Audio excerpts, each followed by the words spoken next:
growth முதலீடு செய்யணும், ஆனா ரீசனபிளான விலையிலையும் செய்யணும். இந்த யுக்தி எல்லாருக்குமே ரொம்ப பிடிச்ச யுக்தி. வளர்ச்சியோட கதை வெறும் விற்பனையில இல்ல, மார்ஜின்ஸ் கன்சிஸ்டண்டா இம்ப்ரூவ் ஆகணும். அப்பதான் பிசினஸ் உண்மையான எஃபிஷியன்சியும் பிரைசிங் பவரையும் காட்டுது. இன்னைக்கு அந்த மாதிரி 2 பங்குகளை பார்க்க போறோம். அவங்களுடைய ரெவென்யூ மட்டும் இன்க்ரீஸ் ஆகல பாஸ்ட் ஃபியூ இயர்ஸ்ல, பட் சிக்னிஃபிகண்டா அவங்களுடைய ஆப்ரேட்டிங் ப்ராஃபிட் மார்ஜினும் இன்க்ரீஸ் ஆயிருக்கு.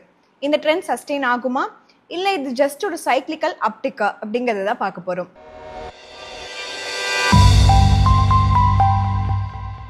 நம்மளுடைய முதல் பங்கு BLS இன்டர்நேஷனல் சர்வீசஸ் லிமிடெட். இந்த நிறுவனம் என்ன பண்றாங்க அப்படின்னு நம்ம தெரிஞ்சுக்கலாம். இவங்க BLS குரூப்ல ஒரு part, largest visa outsourcing பிளேயரா இருக்காங்க உலகத்திலே. இந்த நிறுவனம் நல்லா புரிந்து கொள்றதுக்காக நம்ம இந்த நிறுவனத்தோட வெர்டிகல்ஸ் என்னன்னு பார்க்கலாம். முதல் வெர்டிகல் விசா அண்ட் கான்சுலர் சேவைகள். இதுல இருந்து 75% வருவாய் வருது FY25ல. இதுதான் கோர் செக்மெண்டா இருக்கு BLSக்கு. இந்த நிறுவனம் G2C விசா சேவைகள் 46 கவர்மெண்ட் கிளைண்ட்ஸ்க்கு 70க்கும் மேற்பட்ட நாடுகளில் கொடுத்துட்டு இருக்காங்க. இந்த சர்வீசஸ் விசா ப்ராசஸ் பண்றது, பயோமெட்ரிக் கலெக்ஷன் பண்றது, டாக்குமெண்ட் வெரிஃபை பண்றது, அட்டஸ்டேஷன் பண்றது, இதுக்கு ரிலேட்டடான சேவைகள்லாம் கொடுத்துட்டு இருக்காங்க. ரெண்டாவது வெர்டிகல் டிஜிட்டல் சேவைகள். 25% வருவாய் இங்கிருந்து தான் வருது. இந்த வெர்டிகல்ல கிராஸ் ரூட் லெவல் இந்தியாவில் அவங்க ஃபோக்கஸ் பண்ணிருக்காங்க. இதன் மூலமா இந்த நிறுவனம் 700க்கும் மேற்பட்ட சிட்டிசன் சென்ட்ரிக் சேவைகள் கொடுத்துட்டு இருக்காங்க. G2C, B2C, B2B கேட்டகரிஸ்ல bank account opening, PAN or Aadhaar card enrolment, birth or death certificates, இது எல்லாமே. கிளையன்ட்ஸ் யாரெல்லாம் பார்த்தீங்கன்னா SBI, PNB, அப்புறம் HDFC. ஒரு டைவர்சிஃபைட் பேங்கிங் நெட்வொர்க்கா இருக்கு. 1/4 ரெவென்யூ இந்தியாவில இருந்து வருது. 65% மிடில் ஈஸ்ட்ல இருந்தும் நார்த் அமெரிக்கால இருந்தும் வந்துட்டு இருக்கு. நம்ம செக்மெண்ட் வைஸ் ப்ராஃபிட்டபிலிட்டி பார்த்தோம்னா விசா அண்ட் கான்சுலர் சேவைகள் செக்மெண்ட்ல இருந்து ஸ்ட்ராங் மார்ஜின் கொடுத்துட்டு இருக்கு. PBT 32% ஆஃப் ரெவென்யூவா இருக்கு. டிஜிட்டல் சேவைகள் செக்மெண்ட் இருக்குல்ல, ரிலேட்டிவா தின்னரா இருக்கு PBT 12.4%. இந்த நிறுவனத்தோட நிதி செயல்திறனை பார்க்கலாம். இந்த நிறுவனம் கன்சிஸ்டன்டா அவங்களோட வருவாயில கடந்த 3 வருடமா வளர்ந்துட்டே வந்திருக்காங்க. சாலிடா ஒட்டுமொத்த சராசரி வளர்ச்சி விகிதம் 37%. அடிஷனலா அவங்களோட ஆப்ரேட்டிங் ப்ராஃபிட் மார்ஜின் 9% இருந்திருக்கு 2021ல, 29% இருந்திருக்கு 2025ல. ஸ்ட்ரக்சரலா இம்ப்ரூவ்மெண்ட் ஆகுது அப்படிங்கறத காட்டுது. அதே சமயத்துல net profit 2x trajectory follow பண்ணிருக்கு 66% CAGRல. FY25ல இந்த நிறுவனம் ரெவென்யூ 2193 crores சொல்லியிருக்காங்க. இது 30.8% இயர் ஆன் இயர் growth காட்டுது. விசா வால்யூம்ஸும் 31% இன்க்ரீஸ் ஆயிருக்கு 37.5 lakhs. இதனால நெட் ரெவென்யூ பர் அப்ளிகேஷனும் 35% ஜம்ப் ஆயிருக்கு 2903 crores பர் ஆப். ஓகேங்களா? ஹையர் சர்வீஸ் ஃபீஸ் அப்புறம் வேல்யூ ஆடட் சேவைகள்னால இப்போ இந்த நிறுவனத்தோட எக்ஸ்பென்சஸ், அதாவது செலவுகள் என்னன்னு பார்க்கலாம். ஆப்ரேட்டிங் எக்ஸ்பென்சஸ் 18% அதிகமாயிருக்கு. பட் காஸ்ட் ஆஃப் சர்வீசஸ் வெறும் 2.3% தான் அதிகமாயிருக்கு. ஏன்னா இந்த நிறுவனம் ஷிஃப்ட் ஆயிருக்காங்க பார்ட்னர் லெட் மாடல் இருந்து செல்ஃப் மேனேஜ் மாடலுக்கு. So staff, rental, admin cost எல்லாமே அவங்களோட அதர் எக்ஸ்பென்சஸ்ல இப்போ ரிஃப்ளெக்ட் ஆகுது. அதனால அவங்களுக்கு கண்ட்ரோல் ஆயிருக்கு 11.4% ஆஃப் சேல்ஸ்ல. ஓகேங்களா? இந்த டிரான்சிஷன் டைரக்ட் இம்பாக்ட் இருந்திருக்கு மார்ஜின்ஸ்ல. Cost of services as a percentage of sales பார்த்தோம்னா அது 57.5% 45% கம்மியாயிருக்கு. ஆப்ரேட்டிங் ப்ராஃபிட் 81% அதிகமாயிருக்கு 629 crores. எக்ஸ்பென்ஸ் ரிடக்ஷன்னாலையும் ரெவென்யூ ஜம்ப்னாலையும் operating profit margin 800 BPS improve ஆயிருக்கு 28.7%. இன்னொரு சைட்ல இன்ட்ரெஸ்ட் காஸ்ட் 9x அதிகமாயிருக்கு. டெப்ரிசியேஷன் 2.5x ஆயிருக்கு. ஏன்னா இன்க்ரீஸ் பாரோயிங்ஸ்னாலையும் ஃபிக்ஸ்ட் அசெட் எக்ஸ்பான்ஷன்னாலையும். ஆனாலும் பாட்டம் லைன் ஸ்ட்ராங்கா இருக்கு 65.6% year on year growth 540 crores. இப்போ நம்ம இந்த நிறுவனத்தோட ஃபியூச்சர் பொட்டன்ஷியல் என்னன்னு பார்க்கணும்.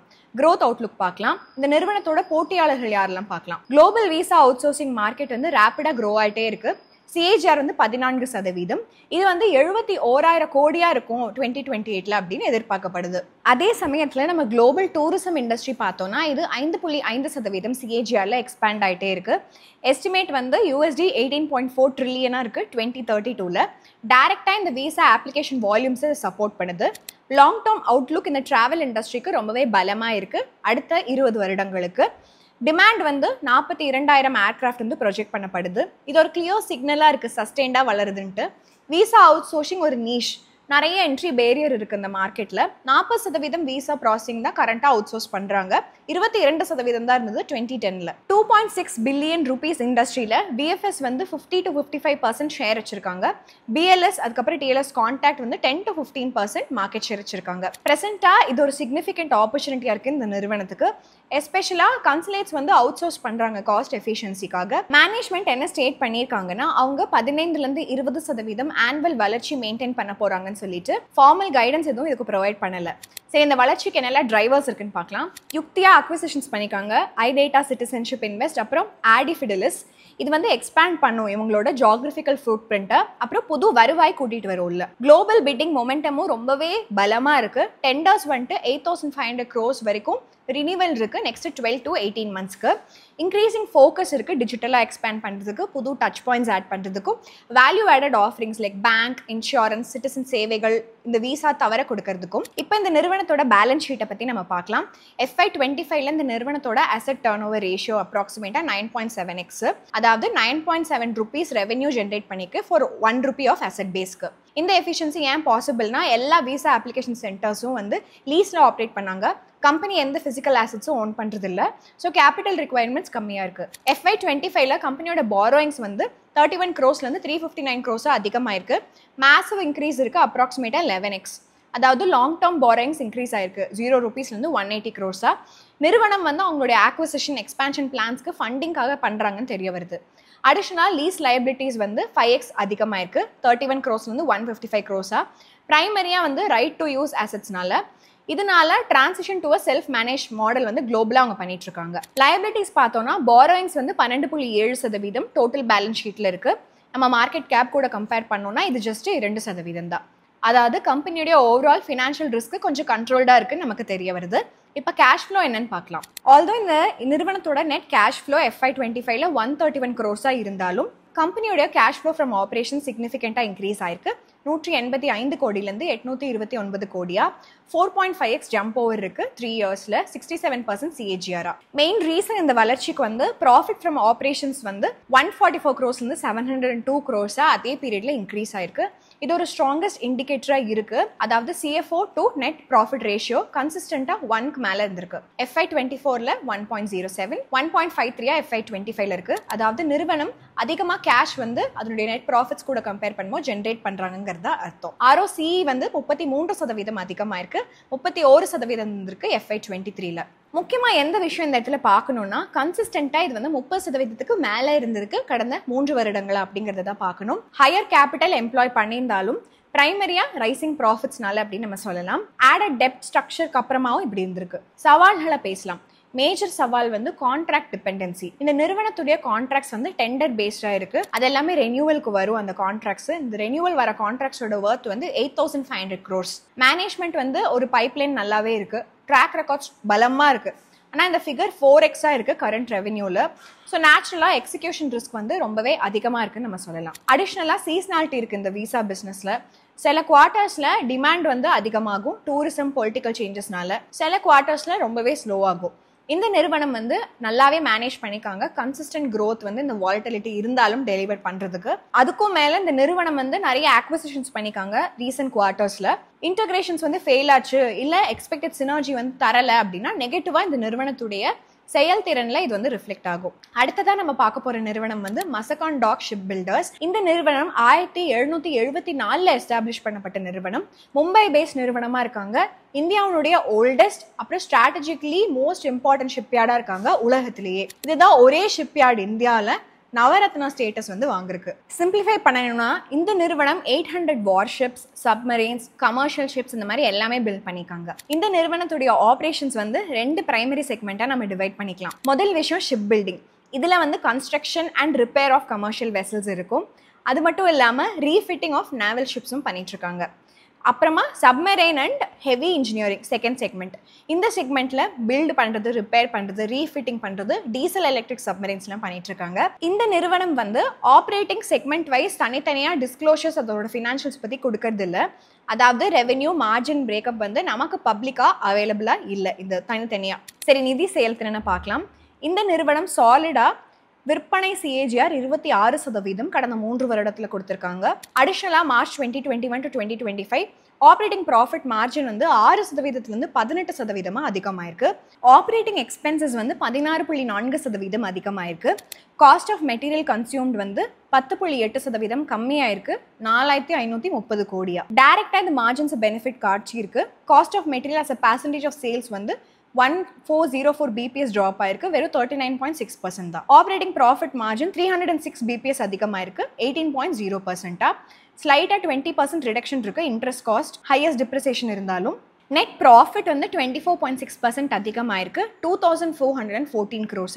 சாலிடா பாட்டம் லைன் பெர்ஃபார்மன்ஸ் இருக்கு. இந்த நிறுவனத்தோட ஃபியூச்சர் அவுட்லுக் என்னன்னு பார்க்கலாம். அதோட டிரைவர் என்ன, அதனுடைய போட்டியாளர்கள் பத்தி அனாலிசிஸ் பார்க்கலாம். மசகான் டாக்கோட பிக்கஸ்ட் பலமே ஆர்டர் புக் தான். கரண்டா 32,260 கோடியா இருக்கு.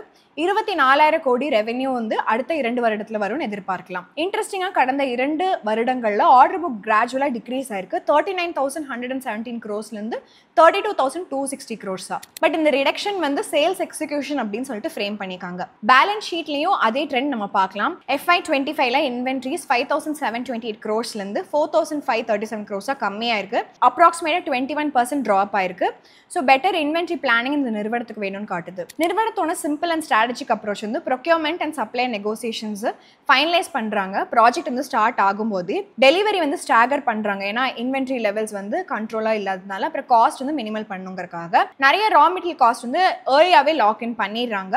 ஸோ ஃபியூச்சர் காஸ்ட் எஸ்கலேஷன் ரிஸ்க்ல இருந்து இந்த நிறுவனம் வந்து தவிர்க்கப்படணும் அப்படிங்கிறதுக்காக அவங்க பண்றாங்க. எல்லாத்தையும் ரிசீவபிள்ஸ் கம்மியா இருக்கு. 1,847 crores இருந்து 1,067 crores 42% கம்மியா இருக்கு. ஸ்ட்ராங் கலெக்ஷன் இருக்குன்னு காட்டுது. இது எல்லாமே கேஷ் கன்வர்ஷன் சைக்கிள நம்ம பார்க்கலாம். இன்வென்ட்ரி டேஸ் 605 நாட்கள்ல இருந்து 366 நாட்களா மேசிவா ரெடியூஸ் ஆயிருக்கு. கேஷ் சைக்கிள் வந்து டிக்ரீஸ் ஆயிருக்கு. 285 டேஸ்ல இருந்து வெறும் 98 டேஸா. ஸோ எஃபெக்டிவா அவங்க ஒர்க்கிங் கேபிட்டல் மேனேஜ்மெண்ட் பண்றாங்கிறத இது காட்டுது. கேஷ் ஃப்ளோ ஸ்டேட்மெண்ட் பார்த்தோம்னா கம்பெனி வந்து ஆப்ரேட்டிங் ஆக்டிவிட்டீஸ்ல ஃபோக்கஸ் பண்ணிக்காங்க. டைரக்டா பாசிட்டிவ் இம்பாக்ட் காட்டுது. கேஷ் ஃப்ரம் ஆப்ரேட்டிங் ஆக்டிவிட்டீஸ் வந்து 684 crores வந்து 2,078 crores மேசிவா இன்க்ரீஸ் ஆயிருக்கு. 203.8%. எஃபிஷியன்ட்டா மேனேஜ்மெண்ட் பண்ணிக்காங்க. ரிசீவபிள்ஸ் அப்புறம் ஹை இன்வென்ட்ரி ரோல் அவுட் பண்ணிக்காங்க. பாசிட்டிவா இது கேஷ் ஃப்ளோ வந்து இம்பாக்ட் பண்ணிக்க. மேனேஜ்மெண்ட் வந்து என்ன ஸ்டேட் பண்ணிக்காங்கன்னா contracts for submarines P75 programme கீழே இது வந்து FY26ல சைன் பண்ண போறோம்னு எதிர்பார்க்கப்படுது. இதனால ஆர்டர் புக் வந்து 32,000 crores-ல இருந்து 1.25 lakh crores பிளஸ் அதிகமாகும். ஃப்ரெஷ் ஆர்டர்ஸ் 2 to 2.5 lakh crores-க்கு பாசிபிளா இருக்கு. P75, P75-1, 17 Bravo frigates அப்புறம் MCMV ப்ராஜெக்ட்ஸ்க்கு கம்பைண்டா. பட் ஒரு கேட்ச் இருக்கு. 20% பிளஸ் growth FY25ல இம்ப்ரெசிவா இருந்தாலும் மேனேஜ்மெண்ட் கைடன்ஸ் வந்து நார்மலைஸ்டா 8 to 10% CAGR தான் நம்ம ஃபார்வர்ட் போகும்போது. இது ஏன்னா நியூ மெகா ப்ராஜெக்ட்ஸ் வந்து ஏர்லி ஸ்டேஜஸ்ல இருக்கு. நியர் டேர்ம் ரெவென்யூ வந்து அப்பனா ஸ்லோ டவுன் ஆகும். கரெக்டா? நிறுவனம் வந்து என்ன கிளாரிஃபை பண்ணிக்காங்கன்னா ஹை மார்ஜின்ஸ் 27% PBT இந்த FY25ல அது ஏன் வந்திருக்குன்னா லேட் ஸ்டேஜ் ப்ராஃபிட்டபிள் கான்ட்ராக்ட்ஸ்னால தான் வந்திருக்குங்கிறத கிளாரிஃபை பண்ணிக்காங்க. அதாவது ஹை மார்ஜின்ஸ் வந்து ஃபியூச்சர்ல சஸ்டெயினபிளா இருக்காது அப்படிங்கிறது தான் அர்த்தம். இப்போ இந்த நிறுவனத்தோட போட்டியாளர்களை பார்க்கலாம். மசகான் டாக் வந்து ஆப்ரேஷனலாகவும் ஃபினான்ஷியலாகவும் நல்லாவே இருக்காங்க. ரிட்டர்ன் ரேஷியோஸ் அப்புறம் ஒர்க்கிங் கேபிட்டல் எஃபிஷியன்சியை நம்ம கம்பேர் பண்ணி பார்த்தோம்னா ஃபியூச்சர் க்ரோத் அப்புறம் இந்த மார்ஜினை மெயின்டைன் பண்ணுவாங்களா, ஆர்டர்ஸ் வின் பண்ணுவாங்களா, எக்ஸிகியூஷன் டைம் கரெக்டாக பண்ணுவாங்களா, அதெல்லாம் நம்ம பார்த்துட்டே இருக்கணும். ஸோ சில ரிஸ்க்கும் இருக்கு. First provisioning for loss making order. சரிங்களா? மஸ்டகான் டாக் வந்து ஒரு ப்ரொவிஷன் 532 crores பண்ணிக்காங்க. கோஸ்ட் கார்டு FPV அப்புறம் டென்மார்க் எக்ஸ்போர்ட் கான்ட்ராக்ட்ஸ்னால. ஏன்னா post bid input cost escalate ஆனதுனால இந்த ப்ராப்ளம். அடுத்த சவால் வந்து ஹை சப் கான்ட்ராக்டிங் காஸ்ட். கரண்டா இந்த நிறுவனம் 27 சிப்ஸ் வந்து ஒரு சமயத்துல பில்ட் பண்றாங்க. But limited in house capacity இருக்கிறதுனால சிக்னிஃபிகண்ட் ஆஃப் அமௌண்ட் ஆஃப் வேலையை வந்து அவுட் சோர்ஸ் தான் பண்றாங்க. எக்ஸ்டர்னல் ஒர்க் வந்து ரொம்பவே விலை அதிகமா இருக்கு இன்ஹவுஸ் எக்ஸிகியூஷனை விட, எஸ்பெஷலாக இந்த பெரிய கப்பல்களுக்கு. அதனால மார்ஜின் ப்ரெஷர்ஸ் இருக்கும். நம்ம டிஸ்கஸ் பண்ண மாதிரி மேஜர் ஆர்டர்ஸ் ஆனால் P75-1 இன்னும் ஃபைனலைஸ் பண்ணப்படல. ஃபைனலைஸ் பண்ணாலும் ஃபர்ஸ்ட் 1 to 2 years வந்து டிசைன் அண்ட் ப்ரொக்யூர்மெண்ட் ஸ்டேஜஸ்ல தான் அவங்க ஸ்பெண்ட் பண்ண முடியும். ஸோ ரெவென்யூ ரெகக்னிஷன் அந்த ஸ்டேஜஸ்லாம் ரொம்பவே லிமிட்டடாக தான் இருக்கும். அடிஷ்னலாக ஒரு காஸ்ட் காம்பன்சேஷனுமே இல்லை ஏதாவது டிலே பண்ணாங்கன்னா. ஃபார் எக்ஸாம்பிள் ஜனவரி 2025 இந்த நிறுவனம் 70,000 கோடிக்கு P75-1 சப்மரின் கான்ட்ராக்ட் வந்து டைசன் குரூப் கூட வந்து எடுத்தாங்க. சரிங்களா? பட் ஃபர்ஸ்ட் டெலிவரி வந்து 2032ல தான் எக்ஸ்பெக்டட். அதாவது இந்த லாங் டேர்ம் ப்ராஜெக்ட் எல்லாம் short term uplift investor return கொடுக்காது. வாலட்டிலிட்டி ரொம்பவே ஹையா இருக்குங்கிறது தான். சரி, இந்த 2 நிறுவனத்தை பத்தி வெறும் ப்ராஃபிட் மட்டும் இல்லைங்க, வால்யூம் மட்டும் இல்லைங்க, எஃபிஷியன்சியும் இன்க்ரீஸ் ஆயிருக்கு, ஸ்ட்ராட்டஜியும் நல்லா இருக்குங்கிறத இன்னைக்கு காணொலியில பார்த்திருக்கோம். இன்ட்ரெஸ்டிங்கா நம்ம லாங் டேர்ம்ல இந்த 2 நிறுவனங்களும் காம்பவுண்டர்ஸா இருக்கா இல்லையான்னு நம்ம பார்த்து தான் தெரிஞ்சுக்க முடியும். நம்ம சொன்ன எல்லா பங்குகளும் உங்களோட எஜுகேஷனல் பர்பஸ்க்காக பை ஆர் செல் ரெக்கமெண்டேஷன் கிடையாது. எந்த நிறுவனத்தோட மார்ஜின் ரொம்ப டிபெண்டபிளா இருக்குன்னு கமெண்ட் செக்ஷன்ல சொல்லிருங்க. இன்னும் ஒரு அருமையான காணொலியில நம்ம எல்லாரும் சந்திக்கலாம். அது வரைக்கும் நன்றி, வணக்கம்.